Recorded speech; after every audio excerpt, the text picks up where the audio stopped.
Hello everyone. Have you ever wondered how engineers collect real-world data from sensors and control instruments directly from a computer? In this course, you will learn how to build real data acquisition and instrument control systems using LabVIEW.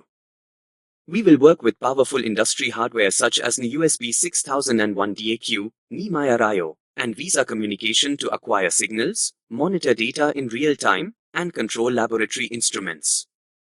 You will learn how to interface sensors, visualize signals, log measurement data, and develop complete automation applications using LabVIEW.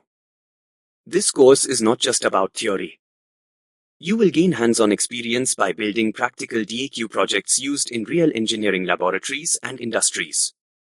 If you are a student or professional in electrical engineering, electronics, instrumentation, automation, or IoT, this course will help you develop valuable practical skills.